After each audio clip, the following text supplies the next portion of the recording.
Alright, yo guys, what is up? It's Rico here, back again with another video. Today we're going to be playing some more Toontown Rewritten. It's going to be Let's Play part number 7?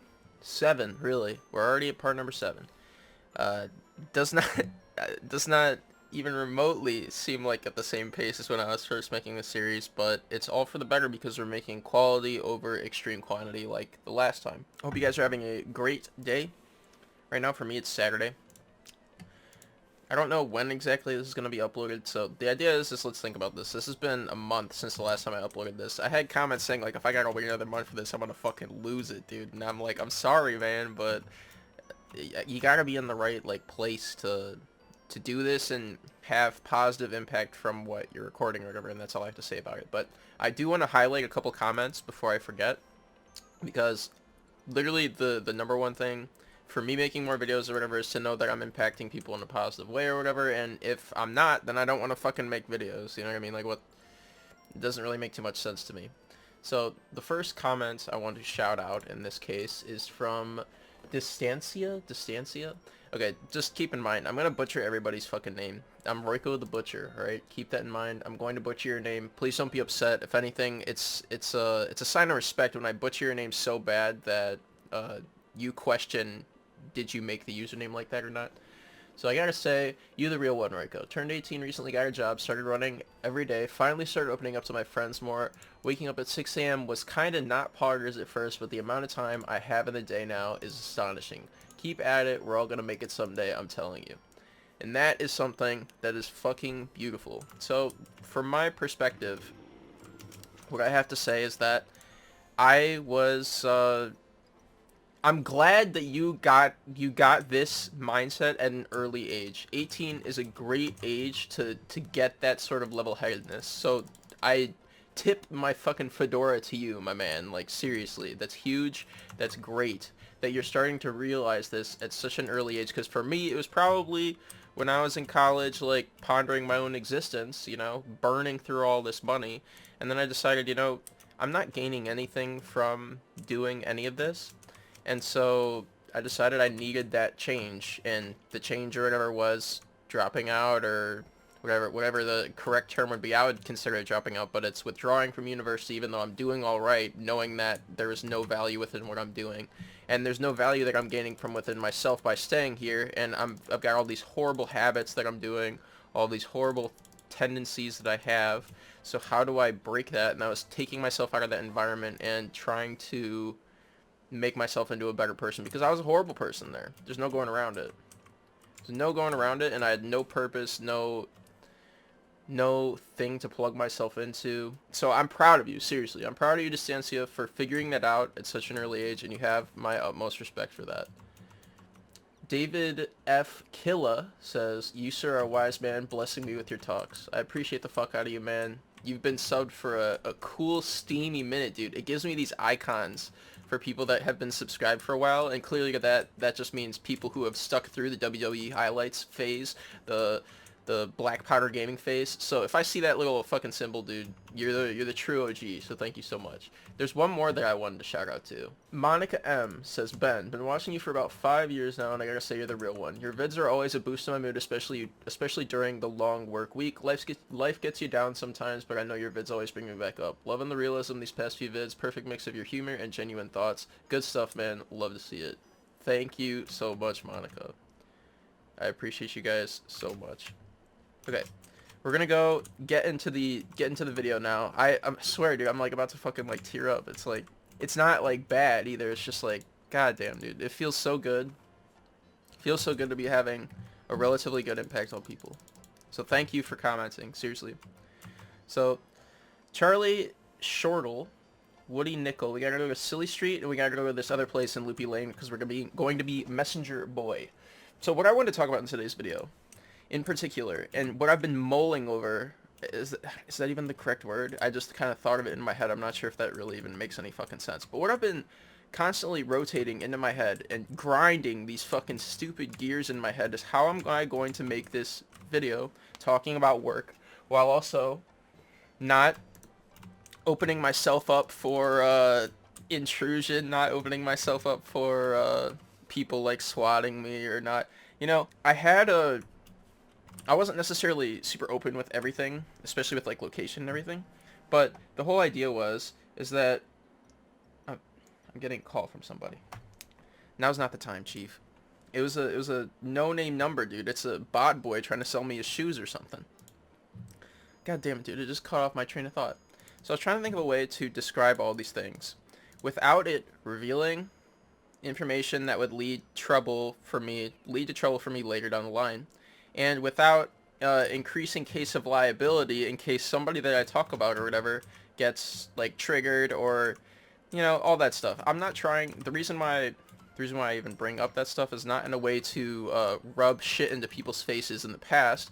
It's to really say that we all should be, right? Not everybody is, but we are all constantly growing. We're all constantly changing, and hopefully it's going to be for the better, and you got to do everything you can do to continue to change for the better and never settle and say that you're the fucking best, because when you say you're the fucking best, that's when you're the worst, truly. So what I'm going to start this with, and what I'm going to preface it with, whatever you want to call it, preface, whatever, is that none of what I'm saying right now for this story, think of it like a story. It's a fiction story. None of what I'm saying is true. All the names and all the people from within this story, if they coincidentally seem like real people, they're not. It's all made up. So none of what I'm about to tell you is fact. It is all made up from inside. It's all made up from the inside of my own head. It's fiction. Okay, so keep that in mind. It's complete fiction. So let's start off this fiction story, okay, with I was at university taking trying to get a degree in graphic design, of all things. And lo and behold, that there isn't... I'm not trying to bash anybody going into this either. Jeez, man, I gotta really be careful with how I say this stuff now. We're in 2020, man. Actually, fuck it. I don't care. Graphic design, and people are gonna hate me for this. People that are in graphic design are gonna hate me for this, but it's okay. It's the degree that I took because I had no fucking idea what I was going to do with my life, and people were telling me that I needed to go to college, and people were telling me that if I didn't go to college, and if I didn't complete high school, and if I didn't get all these great grades and get scholarships and do extracurriculars and all this stuff, then I'd be a failure. So the whole idea then is I took this meaningless route to a degree that I thought was interesting, that I had no clue about the job market. I had no clue about the reality of how much they would make. I had no clue about the placement of jobs from within the university that I was going to, even though all of them touted and said that it was the most amazing thing ever since fucking sliced bread. The idea is, though, I was doing this degree. I was miserable. I was fucking miserable. So I decided I'm going out. I'm leaving. And then this is when shit started to get really bad. So I took the initial good path, but because of me leaving abruptly, I considered myself a failure. And from this moment, when I consider myself a failure, there was probably a year to a year and a half, I don't know, maybe 2 years of pure hell, where I decided that I was just going to essentially just torture myself and do nothing, basically eat nothing, don't go out and hang out with friends much or anything, because I'm so embarrassed, and my leg, or my, what am I saying, dude? My tail is between my legs type of mentality. You know what I mean? I'm not saying I'm a fucking furry or something, but it's like I'm embarrassed, I'm embarrassed by that whole thing. I'm going through this fucking invasion. God, dude, I'm actually fucking retarded. I can't believe I just did this, dude. There's so many stupid invasions. I'm going to Whoosh Rapids, dude. Speed Chat Plus. We're about to get lit with some Speed Chat Plus. But I'm telling you right now, this me explaining the story is probably going to be several episodes. So if you guys don't want me to talk about this anymore, let me know in the comment section. If you want me to continue talking about what I'm talking about, please let me know as well. Because it can get pretty extreme. But like I said, this story is complete fiction. So all of it's made up. So anyways, I had this 1.5 to 2 year period where after university, after I dropped out, I was completely miserable. I had no purpose in life. All I saw around me was pain, suffering, and I couldn't see in my head anything ever getting any better. And so from that, why would somebody ever want to continue living or whatever if all they see in their life is suffering and all they see in their life is pain? And so I just kind of lingered. I played video games to distract myself from life. And whenever anybody asked me a question about what you're doing or whatever, I basically just shut it down and said like, oh, well, I'm helping my like sisters or whatever. I'm helping my parents because they're struggling so much or whatever with like the extreme like medical conditions or whatever that we were going through. So the whole idea is that I threw myself under a bus, or really I threw my family under the bus, when the reality was is I was helping, you know, but it wasn't like a full-time help job or something. The majority of the time I was being selfish and playing video games to avoid all responsibilities within my life. So the whole idea then, is this like a fucking invasion, dude? I need more cash bots. There we go.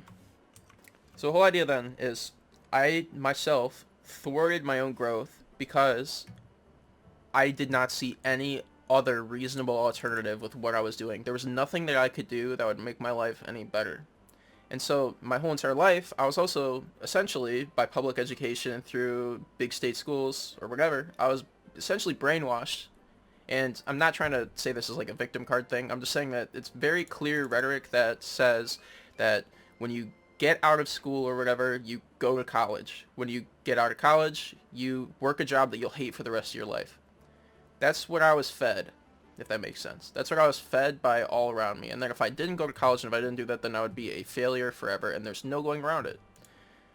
So from this, it leads a very bad image in my head that says, because of what I did, because of this cardinal sin of what I did of leaving university and not completing the degree or whatever, not getting a job within that degree, and then going forward, I'm going to fail in life. So because of that and because of everything going on, I really struggled, and there was a breaking point where I finally decided, well, I mean, I'm just sitting here. I'm losing years of my life doing nothing. So the thing that what have I got to lose to go and try to get a job somewhere? What have I got to lose? All I'm experiencing right now is pain, suffering, and distracting myself with things that don't matter. So what I do is, I had a friend who was like, they have a position like opening up in the company that I like work for or whatever, and they said they like really need somebody there, so I'm sure like you'd be like a great fit, like you're a good guy, you know. And so I was thinking to myself, and even at that time, it's an entry-level position. There's no real experience for anything required to be able to be accepted by this company. And so I remember putting my portfolio together and thinking like, they're not going to accept me, dude. I'm worthless, you know what I mean? Like, there's no reason why this company or whatever would accept me. They'll accept somebody that's better, or they'll accept somebody that's more fitting for it or whatever. So after I apply with all this, they bring me to the interview, and I was definitely in disbelief, but I was happy that I was at least making a step towards something that isn't just doing nothing. So the whole idea is, I take that initial step, which was really hard for me, because to me that was it, you know, like that was the thing that brought me out of this. Getting a job was the thing. Getting a job and getting all of this stuff set on a schedule is the thing that helped with me feeling horrible the most. So at the time I had really bad like insomnia. I couldn't sleep. My sleep schedule was essentially reversed. I know that some people talked to me about that a little bit too, saying that they had like really bad periods with sleep. And what I can tell you that will help a lot is regulating your schedule. So forcing yourself to get up at a reasonable hour and forcing yourself to go to bed at a reasonable time. So that way your body has some sort of scheduling. At least it helped a lot for me. So I'm saying it could help you a lot too if you guys are struggling with it still. So to go even beyond that though, so I go into the interview or whatever, and you guys will not believe this, right? I put my YouTube stuff in my, what is it called? In my, what the fuck am I was going to say portfolio, but it's my resume. So I put that in my resume. And because of that, they actually took that into account with how they were trying to place me into the position that they were trying to fill. So the position that they were trying to fill, and of course, you guys got to keep in mind, this is completely fake. All of this is fiction. The story is complete fiction. I've made up all of it in my head. It's all made up. So please keep that in mind. But what I'd be doing within this within this job, right, is I would be processing orders for water filters, going to stores, and going to like it's like think of it like two giant businesses shaking hands and cooperatively. They're shaking hands. We're sending filters to all these places. It's like 30,000 shipments a year was what it was, essentially, what it comes down to. And so what that led to, though, is because of me basically saying that I do stuff on the computer or whatever a lot, and that I have YouTube or whatever as my like little like side thing, that led to the position being created for me, or at least tailored to me, where what I was doing in the day is processing hundreds of shipments of these water filters going to these locations. And it's like clockwork. It was 30,000 per year pretty much. So it was a lot. It was a lot of work, and I was trying to decide at first if I wanted to even do full-time work or if I just wanted to go straight part-time to start, because it would be too much of a, like, too hard for me or something, is what I told myself. And I'm so happy I didn't bitch out and I went to full-time right off the bat, because if I went part-time, who's to say how long it would have taken before I would have actually went full-time? So I went full-time right off the bat. I've got very interesting stories that I can share of the employees that I worked with and how things progressed, digressed, and then exploded into where essentially I was the only one in the entire section of this company that was working for that area still. So let's talk about the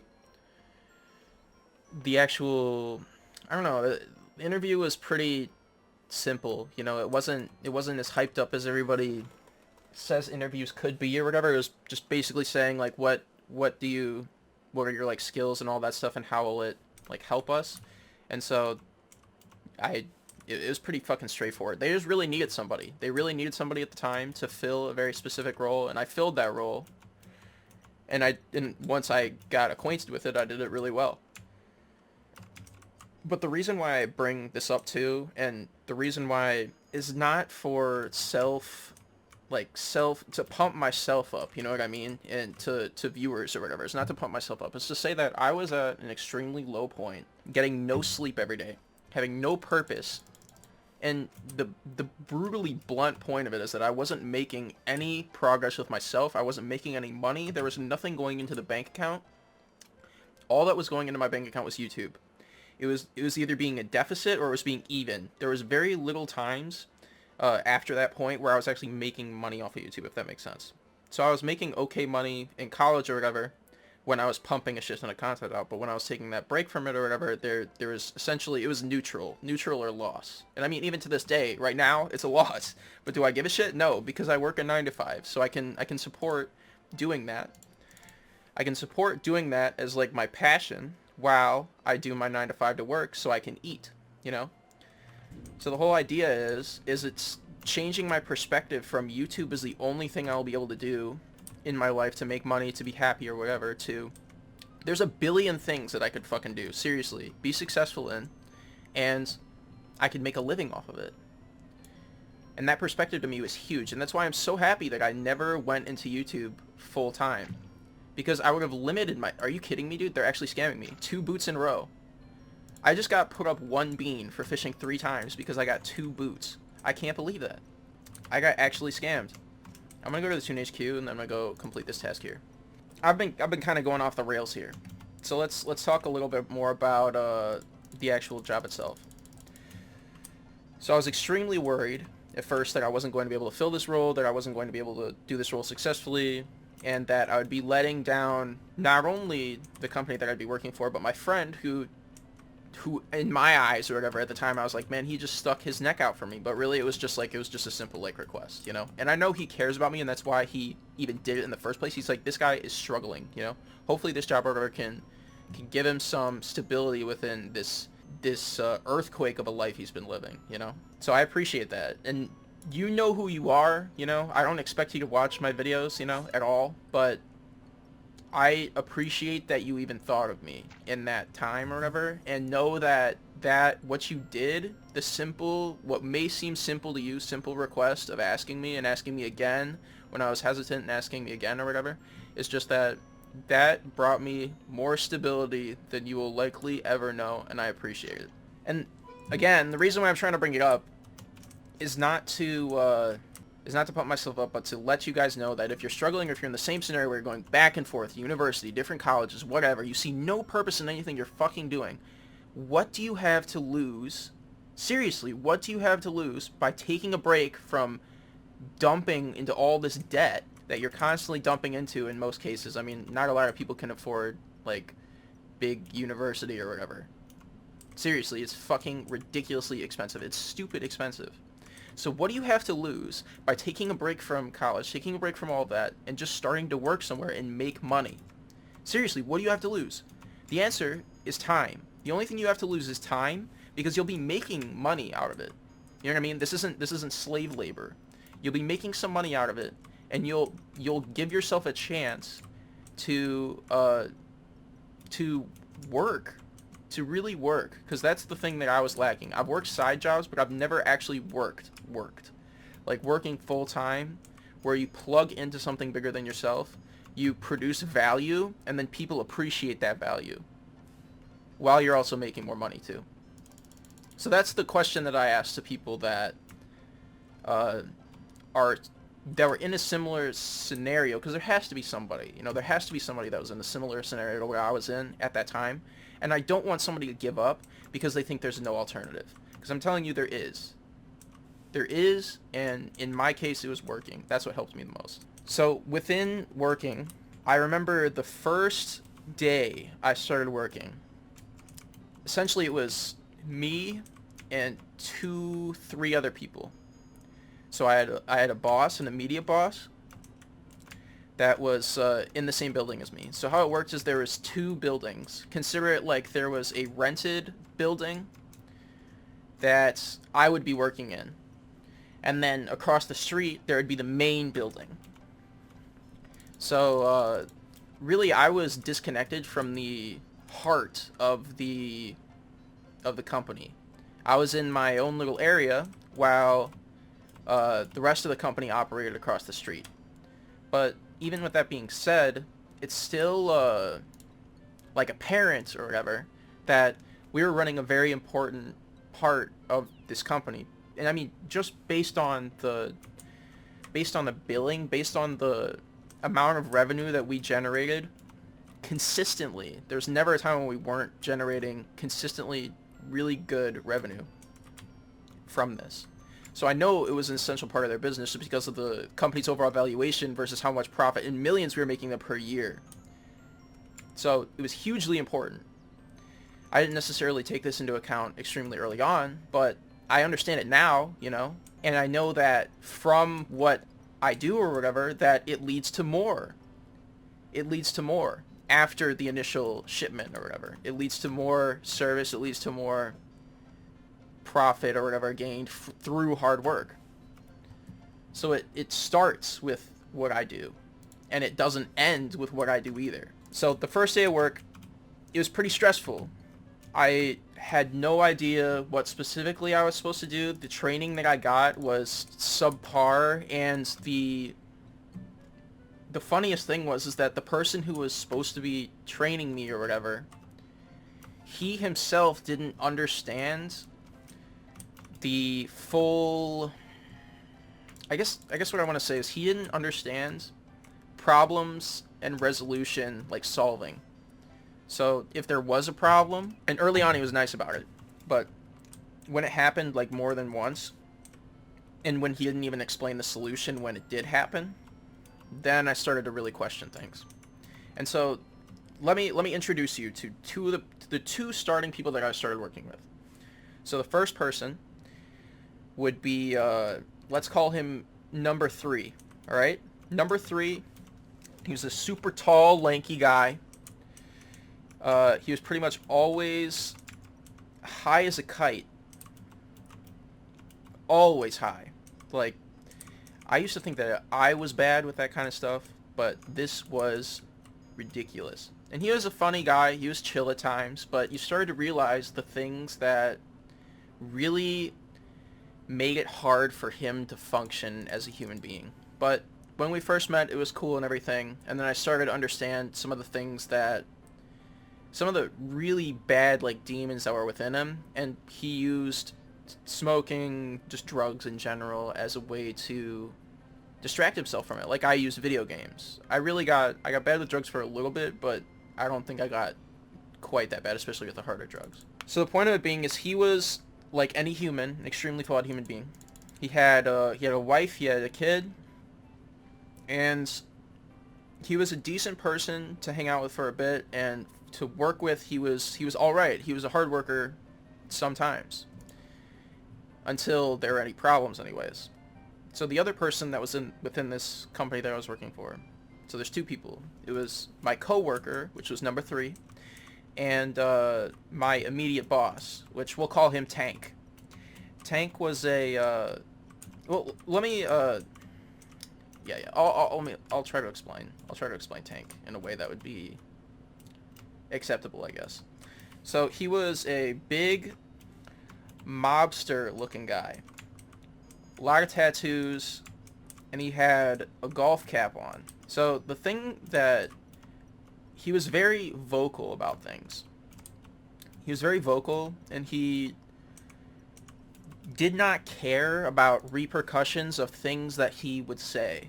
So he would use extremely foul language, which obviously I don't give a shit about, you know? I'm all about freedom of speech or whatever, and the idea that I don't agree with what you say, per se, but I will defend to the death your right to say it. And I know that's like a paraphrase of a quote by what, it's like constitutional, you know? It's somebody within, I don't have the author of that quote, but it's a very common quote. But it still stands true to this day, you know? You can agree that people can say whatever the fuck they want. I don't agree with it, but I think that people should be able to express themselves and say whatever they want. So that being said, he was very vocal. He was very loudmouth, you know. The easiest way that I can describe him as a person is his car. It's the easiest way that you can describe it. So he had a seemingly very expensive vehicle.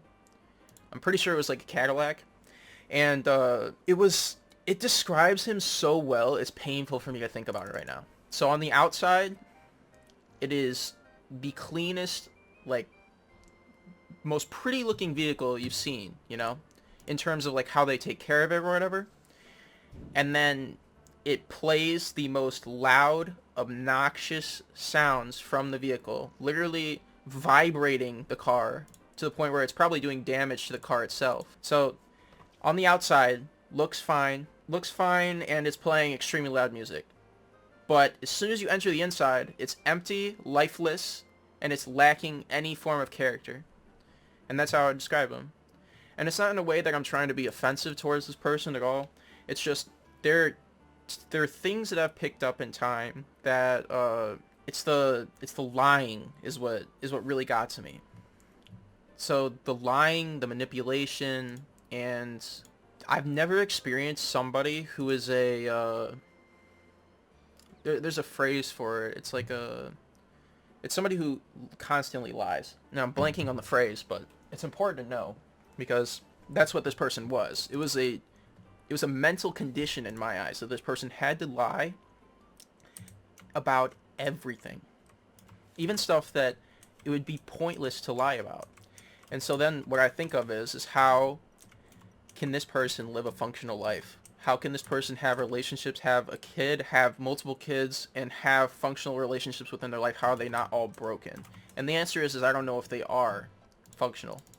And so it makes me really sad thinking about it because I would want him, or whoever, if they're in that case, to be able to have functional relationships with people and have a successful life or whatever, but I feel that he was, whether it was his choice or not, or whether it was from previous abuse or whatever, it was robbed from him because he's unable to accept his own faults and because he's unable to tell the truth when things are relatively painful or whatever. So with all this hyper-analyzation of the two employees that I worked with or whatever, this was the course of probably like 6 months to a year that I was with them before their period, well, they both quit, you know, without any proper notice or anything. Kind of fucked me over really bad. But the idea, though, is that they were surviving this entire time with this let me just call it a project, you know. With this project, they were surviving and they were never thriving. And so the idea is, to me, is they never even got to a point within this program that they were doing where they were truly succeeding. They were always on the high of getting it done within a day or whatever, and not caring enough or not willing to think deeply enough into the future to try and tackle things in the future. It's like they were living for the immediate day, I guess. Come on, stop the cog invasions, man. I thought I was safe here. Loan Shark's cash bot. I'm pretty sure I need cash bots too, but... And I don't want this to scare anybody either, because I think that my example of work is pretty extreme. I don't think that everybody has a work experience that was, like, especially so early on, so detrimental. But really, what it did is I used that as the experience to make this section of the company completely rework it from the ground up and make it constantly successful. Not only constantly successful, but it makes more revenue or whatever. It is obviously more stable, and the choices I make or whatever, and what I tell my employees or whatever, is not going to be like detrimental like it was for me. So the whole idea is, when I'm like bossing people around essentially, and I don't boss people around, you know what I mean? I have employees that work underneath me or whatever, but there's a mutual respect to it, where I'm not screaming at them to get something done. I say, I will do this like with you or whatever, and I'll show you how hard I can work. Let's get you to work hard too. So that's the point I'm trying to bring across, is that even though that the experience that I had was horrible or whatever, and I'm sure that in future episodes I'll go in much more detail with specific instances and stuff like that, but I kind of wanted to explain the two characters from within this fictional story. There are other characters that will be added in as well, all of which are fiction, of course, but as time goes on. These are the two characters that I met as soon as I got into this specific work, and it's where all of it really starts. And so if you guys would like me to continue to talk about this too, let me know. I know I'm getting relatively close to the time too, which is like, fuck, man, I was just starting to get into this, you know? Got a fucking massive cliffhanger, I guess. What can you do, man? It's like fucking Attack on Titan or some shit. It's like you're about to get into the battle scene, and it's like, well, fuck, dude, you gotta wait a week now. I'm trying to think of how I can even start this, dude. Start this to cuck it, right? Start it to cuck it, because I'm really I'm cucking you guys right now bad. I can't remember. I think this is highest sellbot. It's either this or it was Punchline, and I'm fucking up. I think Silly Stream might be all 25.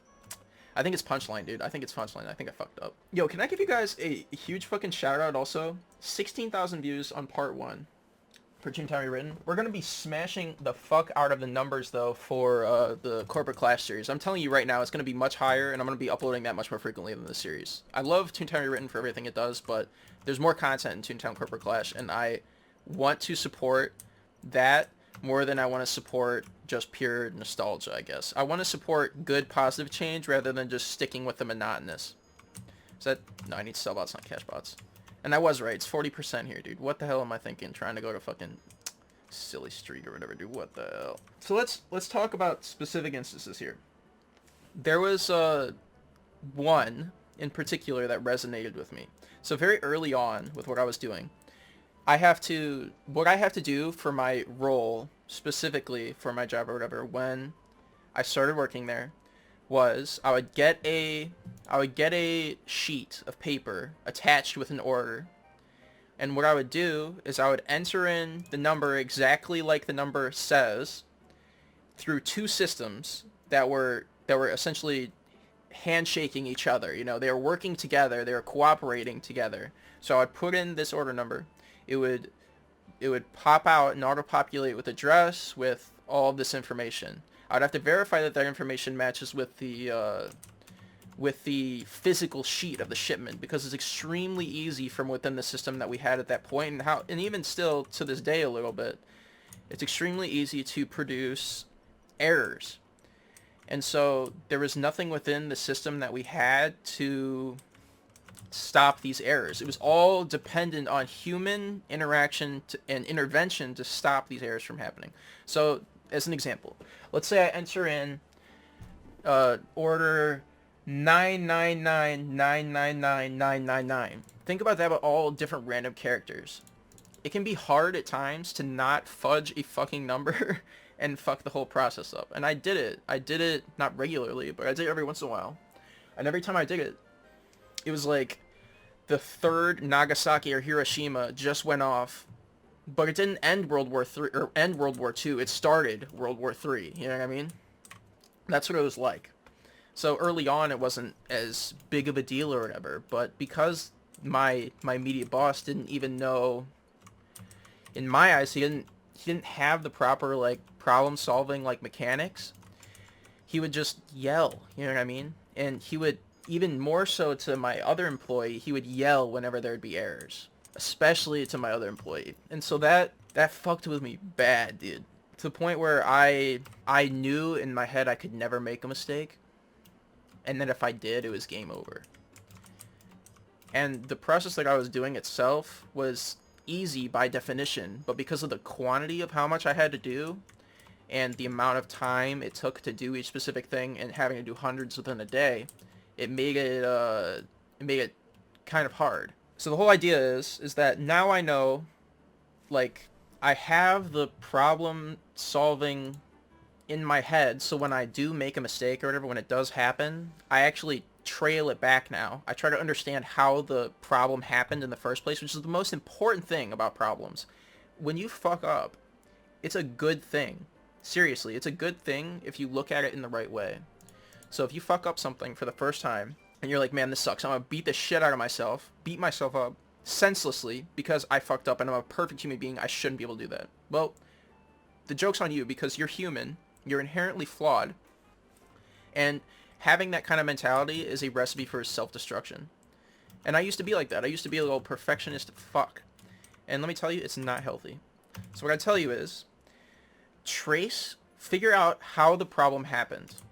Figure out how the problem happened. Figure out how not only you can solve the problem, in some cases it's not solvable directly, I understand, but how can you trace that problem back to how it started? In my case with this work or whatever, it was hard to do at first. It felt almost impossible to investigate this when it was a month ago. But I found out a way to be able to investigate this fully to where I'd have a better understanding of how I made the problem, and then from that I nitpicked and I figured out how to stop that specific problem from happening essentially ever again. So then you do that enough times, you fuck up enough times, and you fix those fuck ups enough times, and then you write it within your programming of your head of how to not fuck up again. You don't fuck up as much. As opposed to when you just get screamed at or yelled at. It's like, how does that solve the underlying problem? It doesn't. The yelling or whatever, the getting emotional, all that stuff, it doesn't solve anything. It may make you feel better at the time because one of your employees or whatever fucked up, but the idea is it's horrible for morale within a company, it's horrible for relationships within people, and it doesn't solve anything when you do that. So I've looked at it in a much broader stroke to say, yeah, you fucked up, but what are you going to do about it? Seriously, what are you going to do to prevent the same exact thing from looping and happening again? It works within workplace environment, it works within relationship advice, it works within nearly every part of your life. And that's what I would suggest you try to focus on if you're having trouble with running into the same problems over and over and over again. But I seriously want to share a ton about some of the experiences that I've had in work. There's some really funny instances, there's some really sad instances, there's some really angry instances. I can't speak. Jeez, man. I want to just keep... I might just record another fucking... Should I record another episode, dude? Should I really make it a twofer? I don't think I've ever made it a twofer in this. I've always capped it after the one and been done. Either way, it'll probably be a little bit of a gap between you guys, but it'll be nowhere near than a month, alright? You know, if you guys want to see another episode soon, drop a like, let me know it in the comment section, and fuck it. I think after this, I'm going to try to record another episode. It's never been done before. Never done before in the history of Dota. Alright, well, I'm going to cap this episode here. I hope you guys have had a fantastic day. I hope you guys have a fantastic rest of your day, depending on what time it is when you watch this or whatever. If you're about to go to bed, I hope you fucking sleep well, dude. Seriously, get some fucking sleep, get some rest. Hope you feel rejuvenated in the morning. And I'll see you guys in the next video. Peace the fuck out. See ya.